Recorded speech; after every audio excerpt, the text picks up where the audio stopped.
Assalamualaikum warahmatullahi wabarakatuh. Hari ini Jumat 16 Oktober 2020, kembali lagi bersama saya di acara Bincang Santai MCTV.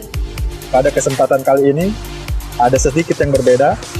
Kita akan masuk ke dalam Lembaga Permasyarakatan Narkotika Muara Beliti. Kita akan bertemu dengan Kepala Lapas Narkotika kelas 2A Muara Beliti, Bapak Rudik. Seperti apa bincang-bincang dengan Bapak Rudik nanti, terus saksikan hanya di MCTV. Terima kasih.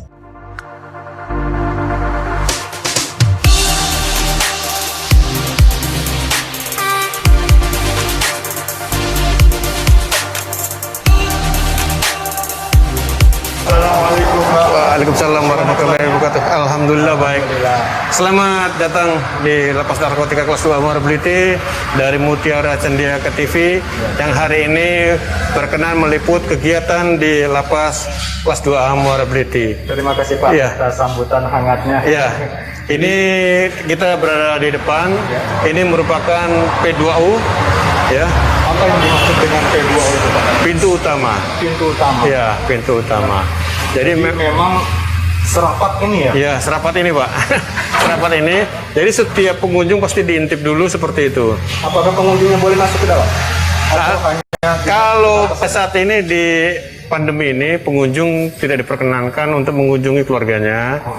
Karena takut masih ada tertularnya COVID-19, jadi hanya titipan barang-barang saja. Artinya sudah berjalan 7 bulan ini. 7 bulan. Warga binaan tidak bisa melihat keluarganya. Dan kebetulan ini hari Jumat, jadi untuk penitipan barang kita tutup. Oh. Seperti itu. Hari apa saja kalau boleh tahu Pak? Hari semuanya boleh, cuma hanya istirahat hari Jumat kita, dan hari Minggu dan hari libur seperti itu. Lantas bagaimana Pak untuk memberikan solusi ketika warga binaan mungkin rindu dengan keluarga? Kita ada layanan video call gratis. Oh, seperti itu? Iya, bisa berlama-lama melalui video call yang nanti kita bisa dilihat. Jadi memang untuk disiapkan untuk kepada warga binaan yang mau bertelepon-teleponan dengan keluarganya. Bukan dalam arti bertelepon-teleponan bebas, tapi itu merupakan yang disediakan oleh pemerintah, yaitu lapas, kepada mereka warga binaan, karena handphone sendiri adalah dilarang di lapas. Jadi mereka menggunakan fasilitas yang diberikan oleh lapas seperti itu. Jadi untuk melepaskan kerinduan, kita video call dengan keluarganya sangat bebas, sangat bebas. Ini merupakan bagian dari layanan kunjungan kita Pak dalam menuju wilayah bebas dari korupsi. Di sini kita harus siapkan toilet pengunjung, kemudian loket pengunjung, nomor antrian. Kalau tidak serta merta bisa diterima begitu saja? Iya. Ada tahap. Ada tahap, iya. Ada tahap, ya. Oh, iya. Ya, memang ini tempat pendaftaran. Pendaftaran Iya. untuk Mereka yang akan menitipkan barang. Ya, karena ini hari Jumat tutup, jadi mereka membuat formulir, mengisikan formulir, terus kemudian pemeriksaan barang, penitipan KTP. Setelah barang itu dianggap aman, KTP dikembalikan. Artinya setiap barang yang masuk ke dalam ini harus melalui proses pemeriksaan terlebih dahulu. Pemeriksaan semuanya. Sampai Jadi makanan yang diberikan. iya, harus kita bongkar, nasinya kita bongkar, sayurnya kita bongkar, kita aduk-aduk. Ya memang itulah, mereka lebih pintar dari kita untuk menyembunyikan. Karena pernah terjadi ya, ketika menitipkan barang ternyata di dalam makanan itu ada narkotika. Ya, Di nah dalam itulah. sayur, Ya. di dalam telurnya. Dan mereka lebih cerdas Ya. dibandingkan kita. Mereka berusaha semaksimal mungkin untuk bisa menyelundupkan dengan berbagai cara. Mari kita ke dalam untuk melihat lapas narkotika kelas 2 Muara Beliti. Dan ini ruang tunggu. Ini ruang tunggu ya. Langsung aja kita, langsung aja.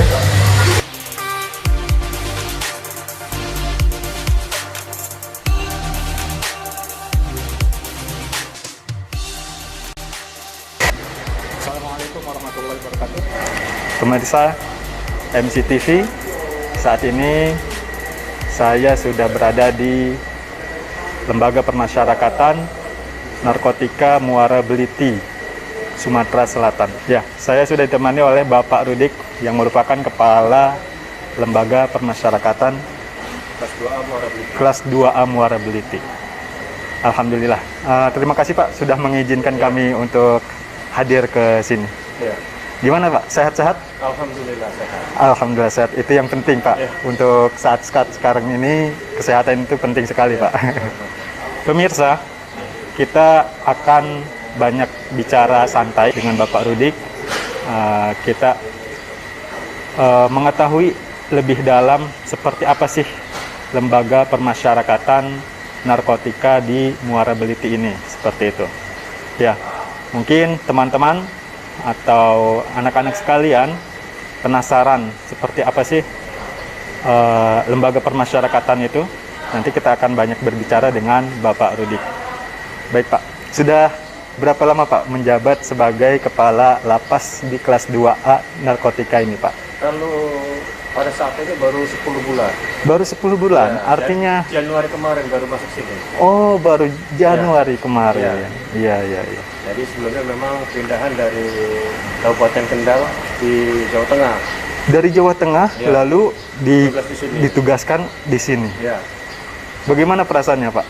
10 bulan di sini, di Lubuk Linggau atau Ya, Musirawas ini? sebenarnya sih kalau pekerjaan di seluruh lapas hampir sama. Sama semua. Namanya tantangan, hambatan, semuanya proses pasti ada masalah.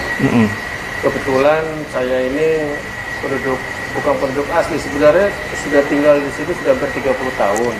Di Sumatera Selatan ini? Ya. Pertama kali saya bertugas di Kabupaten Lahat, Ya. itu sebagai CPNS yang bertugas hampir selama 11 tahun. Terus kemudian pindah ke Palembang, itu juga di Lapas Kelas 1 Palembang sebagai kasih perawatan. Terus kemudian menjadi Kepala Rubasan tahun 2004.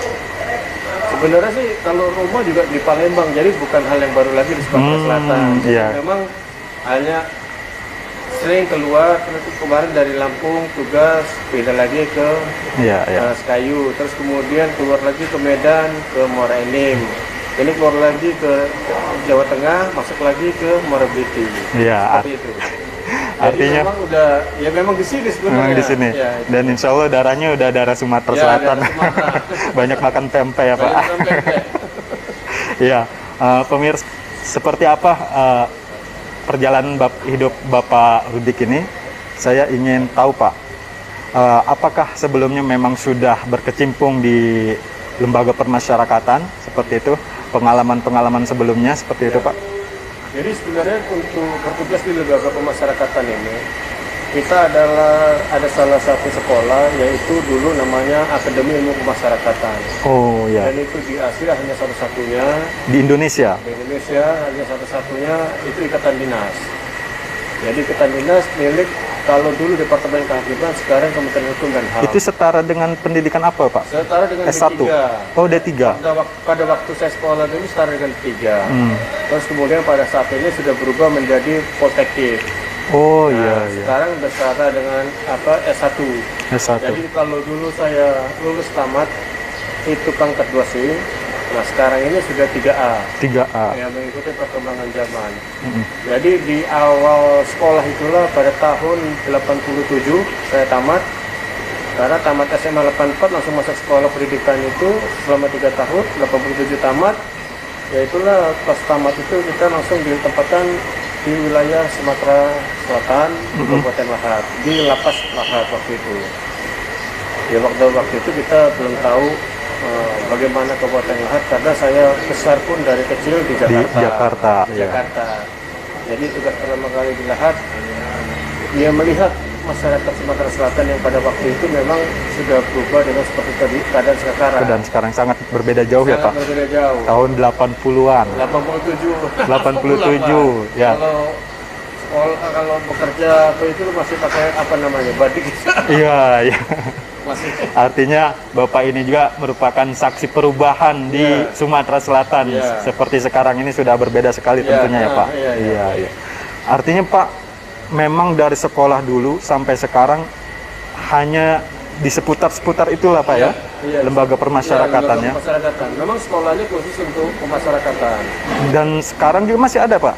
Masih ada. Masih ada. Sekarang masih ada, dan sekarang masih baru aja juga penerimaan, ini masih proses penerimaan juga. Penerimaannya. Dan sekarang sudah menjadi poltekip dan mungkin mahasiswanya sudah menjadi banyak. Iya, iya, iya. Boleh cerita sedikit, Pak? Masa kecil Bapak seperti apa? Saya kecil tinggal di Tanjung Priok. Tanjung Priok, asli Jakarta, Betawi ya, Pak? Sebenarnya sih kalau aslinya Surabaya. Surabaya. Karena orang tua TNI pindah-pindah tugas. Jadi pada saat itu saya tinggal di komplek Angkatan Laut Dewa Kembar. Dan sampai saat ini juga ibu masih tinggal di sana di komplek TNI AL Dewa Kembar. Jadi masa waktu itu kecilnya tinggal di Tanjung Priok yang di pinggir pantai yang sangat panas dengan segala macam. Waktu itu Tanjung Priok memang terkenal daerah yang sangat Panas rawan. sekali, Pak. Panas Rawan. dan rawan Iya, sama betul. sekali. Betul. Nah seperti itulah, terus kemudian juga SD, SMP, SMA semuanya di Tanjung Priok. Iya. Nah setelah tamat SMA baru melanjutkan kuliah di akademi. Itu bertempat di Perpustakaan Negara. Ya tentunya masa kecil ya seperti itulah. Iya. Semuanya hampir sama, ada nakalnya, ada baiknya, seperti itu. Kebetulan, Pak, ini banyak juga dari anak-anak kita Ya. yang mungkin sedang menonton begitu Ya. kan. Wah, kita ingin belajar seperti apa sih lembaga permasyarakatan ini gitu kan, khususnya narkotika, jangan sampai gitu ya masa depan anak-anak ini bisa mencoba Ya. dunia di dalam seperti ini, seperti itu, Pak. Apa yang membuat Bapak tertarik masuk pendidikan lembaga permasyarakatan? Pertama begini Pak, jadi pada saat itu sekolah itu memang belum cukup terkenal, sama dengan sekolah STPDN atau IP atau hal-hal yang lainnya. Pada waktu itu STAN waktu itu pada waktu masih ada semua untuk sekolah dan dinas.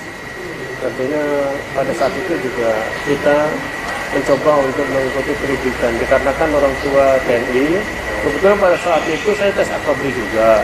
Oh, kebetulan orang tua memang ada darah dari ini ya. Nah, itu pendidikan yang bersama dengan militer, hampir sama semuanya pendidikannya, baik secara pakaian maupun secara kepala ini kontes juga hampir sama. Jadi sangat tertarik dengan di situ karena pada saat tes akabri pada terakhir, Pak itu dinyatakan tidak lulus, masih ada kesempatan untuk mendaftar di akademi. Nah, itu tinggal 2 hari lagi bisa mendaftar dan akhirnya dinyatakan lulus ya. Akhirnya itulah mengikuti kegiatan perkuliahan seperti itu. Ya pada saat itu kita hanya berpikiran membantu orang tua supaya tidak memberatkan karena orang tua juga pangkat tidak terlalu tinggi juga, hanya sersan waktu itu. Seperti itulah jadi. Iya. Artinya Bapak juga memang sudah mendapat didikan yang begitu keras ya dari orang tua ya, sehingga memang cocok untuk menduduki jabatan seperti ini begitu. Baik. Tantangan terbesar apa, Pak, selama menjabat sebagai kepala lapas khususnya narkotika? Sebenarnya kalau tantangannya itu memang banyak. Banyak ya. Pertama tugas kita melakukan tanggung jawab terhadap pengamanan dan pembinaan. Ya, itu ya rasanya yang paling berat itu ya, Pak. Secara inti bahwa tugas-tugas kemasyarakatan atau tugas-tugas lembaga pemasyarakatan itu adalah menyangkut kepada pengamanan dan pembinaan. Karena pengamanan terus tanpa ada pembinaan mereka juga akan menjadi tidak berhasil kembali ke masyarakat.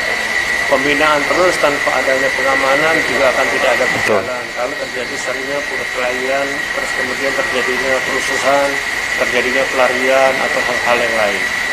Khusus untuk lapas narkotika kelas 2 Muara Baru ini, pada hari ini wawancara kapasitas kita 289, isi pada hari ini 781 orang. 781. Jadi kalau dikatakan over kapasitas hampir 300% kita over kapasitas. Untuk ada tahanan wanita sekitar 25 orang, terus kemudian anak-anak juga 2 orang. Nah sisanya itu adalah warga binaan pria, 281 orang. Tentunya di dalam pembinaan kita banyak melakukan hal-hal yang positif Pada saat ini pemerintah memberikan program pembinaan kemandirian berupa 17 paket kegiatan. Itu kita bekerja sama dengan PLK Lubuk Linggau. Oh. Ya, karena di masa pandemi ini agak tersendat, jadi kita hanya bisa bukan menyelesaikan, maksudnya belum selesai, hanya tinggal 4 paket lagi yang akan kita laksanakan. Itu cukup banyak, 17 paket itu. Bisa pertama kemarin kita bisa melaksanakan kegiatan kursus jahit, tata boga, kelas listrik, servis komputer, terus kemudian servis motor. Seluruhnya kita berikan ke warga binaan agar mereka benar-benar mempunyai keterampilan dan agar mereka juga mempunyai skill agar kembali ke masyarakat, bisa menjadi masyarakat yang berguna bagi keluarganya, baik juga kepada masyarakat. Jadi untuk pengamanan juga kita di sini memberikan pengamanan, meskipun petugas kurang, kita hanya berjumlah 92 orang. Petugasnya yang di dalam sini kurang ya, tapi kita berusaha bahwa pengamanan kita berikan itu masih berdasarkan sifat-sifat kemanusiaan. Yang masih bahwa apa yang seharusnya menjadi hak-hak mereka akan kita penuhi. Hak-hak mereka itu yang penting yang kita perhatikan yaitu mengenai sandang, pangan, kesehatan, makanan. Ya, ini juga masalah air. Ya, seluruhnya harus kita perhatikan hak-hak mereka, karena hak-hak mereka yang tidak terpenuhi akan bisa menjadi pemicu terjadinya kerusuhan. Betul. Ya, beberapa lapas, beberapa yang lalu mungkin pernah terdengar adanya kerusuhan-kerusuhan karena hak-hak itu juga tidak terpenuhi. Kita juga sudah menuju wilayah bebas dari korupsi. Jadi kita mengharapkan bahwa tidak adanya pungli di dalam maupun di luar. Jadi segala pengurusan nanti kalau misalnya dari MCTV melihat di depan bahwa seluruh pelayanan kita tidak dipungut biaya. Nah, pelayanan apa saja yang ada di lapas ini?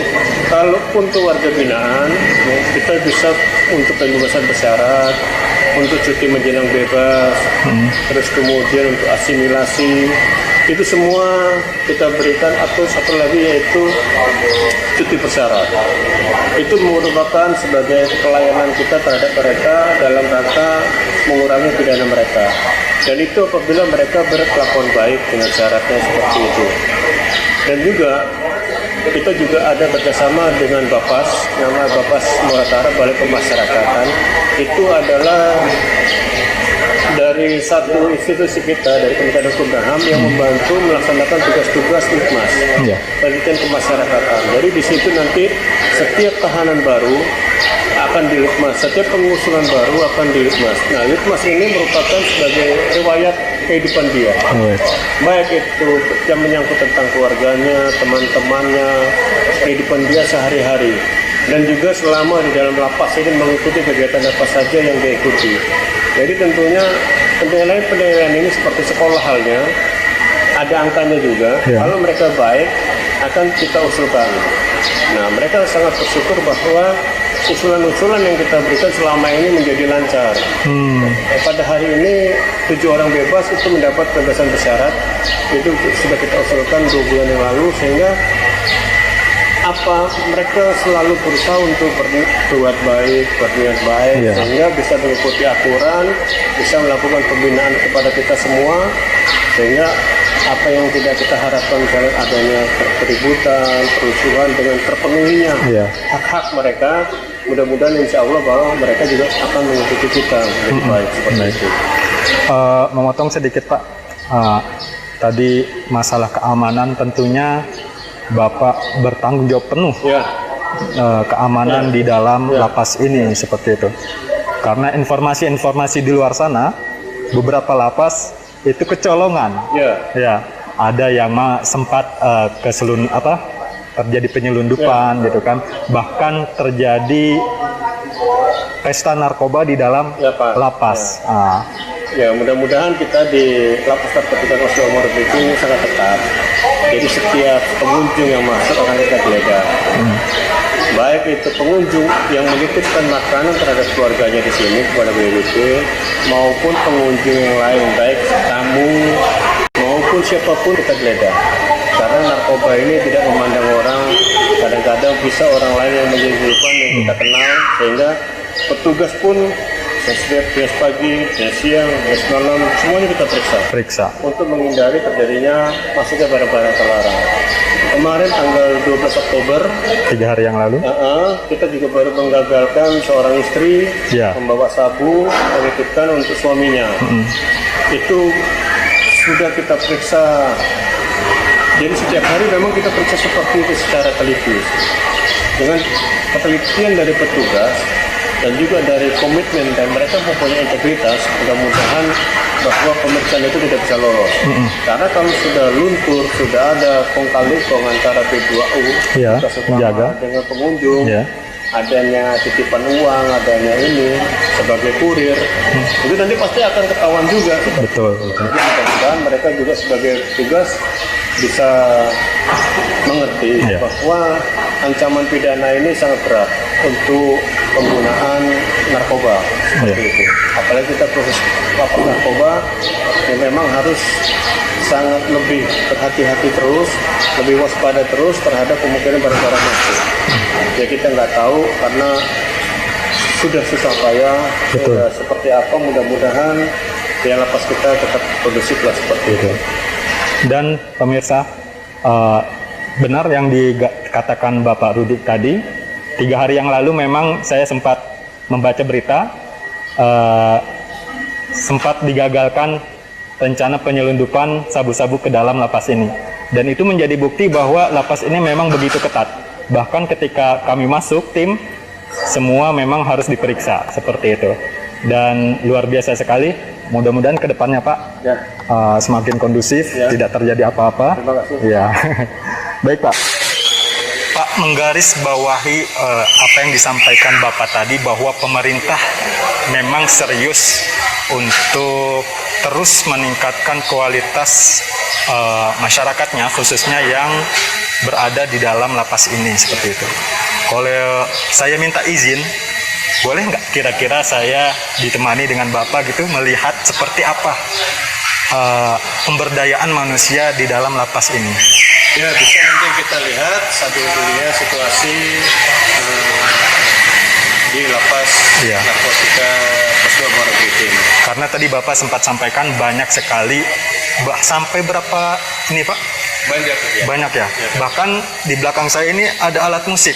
Apakah termasuk yang menggunakannya dari warga binaan? Kalau mau kita tampilkan, mau nunggu boleh. Oh gitu, Masya Allah, luar biasa sekali. Kalau mau ditampilkan kita panggil langsung. Mau nyanyi dulu Bu?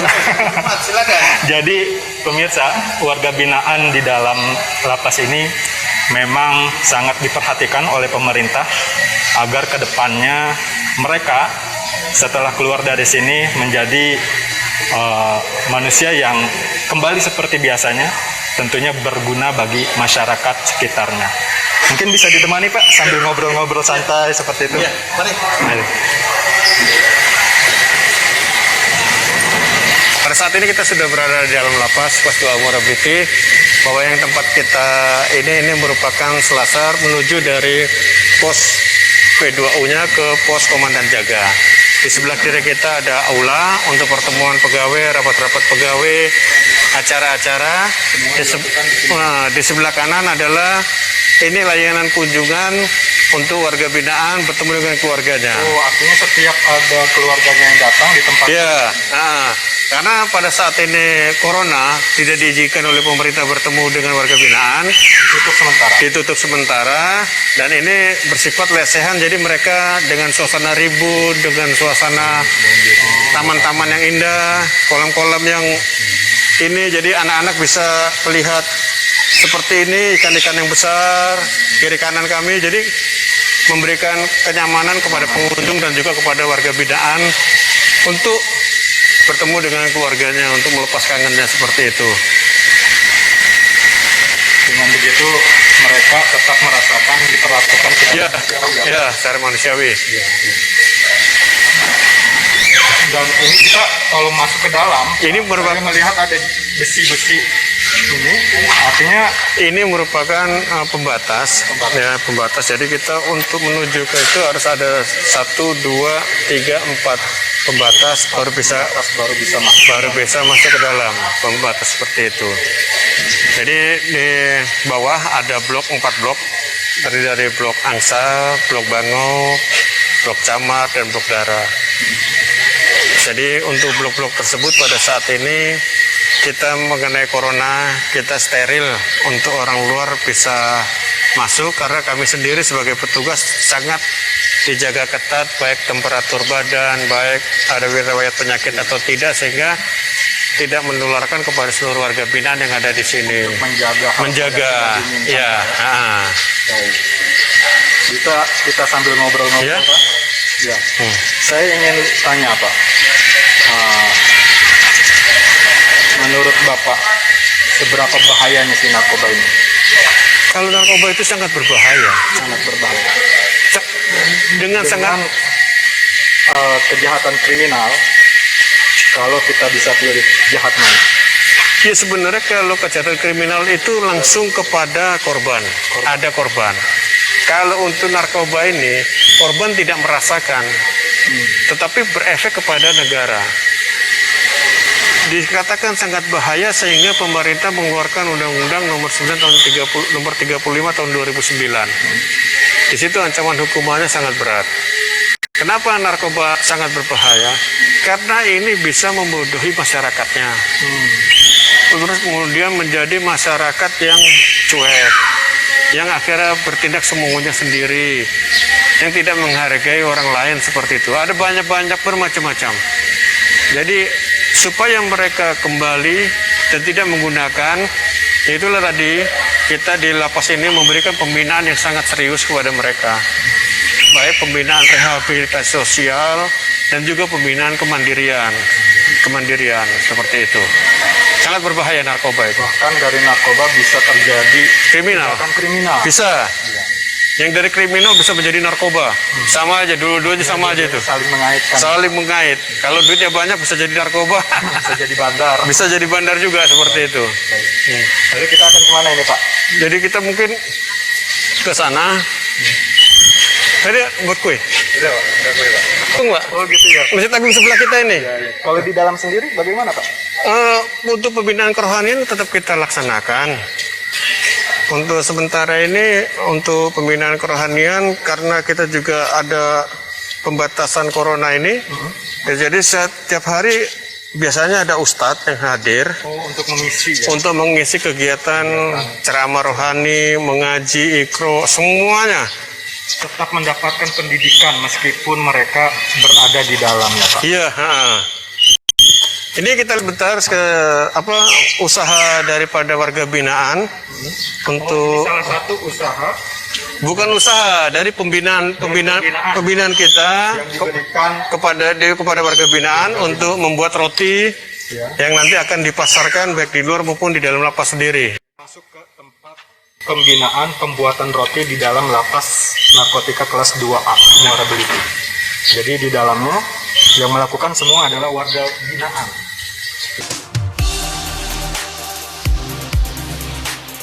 Assalamualaikum. Hari ini kita kedatangan MCTV, Mutiara Cendekia TV. Iya. Mutiara Cendekia TV ini merupakan sebuah yayasan, ya Pak ya? Iya. Untuk anak-anak yang sekolah dakwah Pak ya? Iya. Sekolah secara Islam, sehingga mereka ingin tahu pembinaan apa saja yang ada di lapas kita. Lapas. Nah ini salah satunya Pak, ini untuk warga binaan perempuan. Ini ya. Ya, Contohnya yang ini membuat roti yang nanti Iya. ini bermula dari pencoba-coba akhirnya bisa terus menerus terus menerus. Ya. Bahkan dari wanginya saja udah. Hmm. Nanti boleh nyoba Pak. Boleh, nanti kita di atas coba. Jadi saya kira itu Pak ya. Jadi pengen Ini- merasakan bagaimana. Ya sementara kita produksi tidak banyak Pak, karena memang untuk open kita hanya cukup satu aja. Jadi mereka dari jam 8 sampai jam 12 siang membuat roti, setelah itu selesai istirahat seperti itu. Untuk dijual di mana? Di dalam atau Bisa di luar? bisa untuk konsumsi pegawai, konsumsi warga binaan, Oh, buat keluar juga bisa. Pegawai misalnya mau nitip dibawa keluar bisa seperti itu. Terima kasih Terima semuanya. kasih ibu-ibu.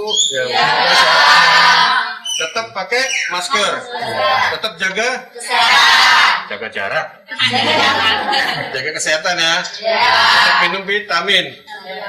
Ya, Jadi semuanya perempuan ya Pak untuk yang di sini. ya perempuan saya nih. Baik. Terima kasih. Assalamualaikum.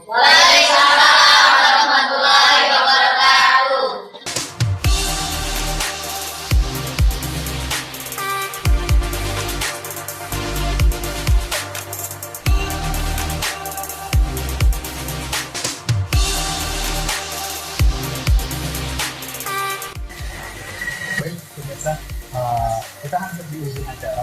Namun sebelum kita berpisah, saya ingin meminta kepada Bapak sedikit pesan gitu. Kebetulan kita ini lembaga dakwah gitu kan. Banyak di bawah kita anak-anak yang memang mungkin akan menjadi penerus bangsa seperti itu. Kebetulan zaman sekarang ini kan tantangannya sangat luar biasa gitu Pak. Perkembangan teknologi sedang begitu cepat, saling saing gitu kan. Nah, dan narkotika juga menjadi ancaman yang nyata bagi pemuda-pemudi begitu. Pesan Bapak untuk generasi penerus bangsa ini agar tidak tergoda oleh jahatnya narkoba. Bisa disampaikan mungkin? Ya, jadi kepada pemirsa dan juga seluruh anak-anakku mutiara cendekia ya, Iya. yang sedang live ya, sedang nonton, perlu kami sampaikan kepada seluruhnya bahwa bahaya narkoba itu tidak hanya kepada diri sendiri, tapi juga menyangkut kepada keluarga masyarakat. Kalau sudah kita terkena, kita akan susah lepasnya, karena kita sudah keterikatan dengan barang-barang tersebut, sehingga supaya bisa dihindari penggunaan, pemakaian, ataupun hal-hal yang sifatnya negatif terhadap penggunaan penyalahgunaan narkoba. Karena bujuk rayu narkoba ini sangat hebat, sangat kuat di masyarakat. Kadang-kadang kita bisa dilecehkan kalau kita bergaul dengan orang-orang yang salah. Dilecehkan itu dalam arti bahwa kadang-kadang kita sebagai seorang pria Pak, dikatain banci lah, Iya. dikatain nggak lanang lah, karena kita tidak menggunakan narkoba. Jangan sampai terpancing atau terpengaruh dengan kata-kata tersebut. Karena ancaman hukuman untuk pengguna narkoba sangatlah berat. Sangatlah berat, tentunya masa depan juga akan hilang. Juga orang tua mungkin tidak akan memberikan perhatian yang seperti adik-adik selama ini di rumah. Dirasakan sekarang. Iya. Marahnya orang tua, marahnya masyarakat kepada kita, itu merupakan marah yang sangat sayang. Saya. Orang tua marah itu bukan berarti kita bermain jauh-jauh dilarang, kita berkumpul dilarang. Hanya satu intinya supaya kita bisa memproteksi diri, Iya. supaya kita juga bisa tahu bahwa pergaulan mana yang baik. Ya mudah-mudahan di Mutiara Cendekia ini yang khusus ya kepada pembinaan agama rohani, agama Islam tentunya lebih kuat untuk imannya, supaya tetap semangat ya untuk seluruhnya anak-anakku, supaya sekali lagi hindari penggunaan, pemakaian, penggunaan narkoba Apapun jenisnya ya Pak. apapun jenisnya. Karena kalau sudah terkena, sudah kita akan susah. Iya. Dan juga badan kita juga akan menjadi menderita juga seperti itu. Selama-lamanya seperti itu. Paling berat kalau boleh tahu Pak, berapa tahun hukuman yang Hukuman mati, Pak. hukuman mati? Ya, sekarang hukuman mati di Indonesia itu sudah hampir lebih dari 100 hanya gara-gara narkoba semua. Itu semuanya di Nusa Kambangan. Itu hukuman mati yang paling berat. Ya sebenarnya semuanya hukuman berat. 1 tahun itu berat rasanya, karena kita terpisah dengan keluarga, terpisah dengan masyarakat. 1 tahun itu sebenarnya berat, tapi kalau memang lebih berat lagi, kita memang sudah menjadi pengedar, sudah menjadi Bandar narkoba. berat, itu hukumannya hukuman mati. Dan mudah-mudahan kita semua bisa dijauh seperti hal seperti itu. Demikian. Ya. Baik pemirsa, sebelum kita tutup, di sini ada kenang-kenangan kami Pak untuk diberikan kepada Bapak atas ucapan terima kasih kami atas sambutan hangatnya. Semoga kedepannya tetap terjalin silaturahim antara tim MCTV. Pada Mutiara Cendekia TV, semoga TV ini bisa bermanfaat bagi masyarakat khususnya Lubuk Linggau, Musirawas, dan juga di sekitar sekolah agar pembinaan seperti ini mereka lebih mempunyai wawasan. Karena juga mereka mempunyai sosok, mereka mempunyai panutan untuk yang bisa ditiru seperti itu. Baik Pak, mohon diterima Pak. Terima kasih ya. Pak. Terima kasih banyak Pak atas waktunya. Mudah-mudahan tetap bisa diterima apabila kami ingin datang ke sini lagi. Terima kasih. Nanti kalau kita ada pembinaan yang lebih bisa kita undang nanti. Nanti kalau mudah-mudahan untuk pembinaan rehabilitasi sosial pada pencandu narkoba, kita ada 500 orang warga binaan yang harus kita ikutin rehab. Ini udah semester kedua, kemarin semester pertama Januari sampai Juli 250 orang. Ini yang sedang berjalan Juli sampai Desember 250 orang. Itu untuk rehab sosial khusus untuk warga binaan. Pemerintah memang sangat khusus menganggarkan itu yang sangat besar karena memang pengguna ini harus diseriusin. Karena kalau dia kembali ke masyarakat, berkumpul lagi dengan keluarganya, berkumpul lagi dengan masyarakat yang seperti itu, sayang gitu. Karena ini menyangkut masa depan bangsa ya Pak. Masa depan bangsa. Saya kira itu kepada Mutiara Cendekia. Terima kasih. Baik pemirsa, demikian wawancara bincang santai dengan Bapak Rudi, Kepala Lapas Merer Masyarakatan kelas 2A Muara Beliti. Dan saya cukup sekian. Wassalamualaikum warahmatullahi wabarakatuh.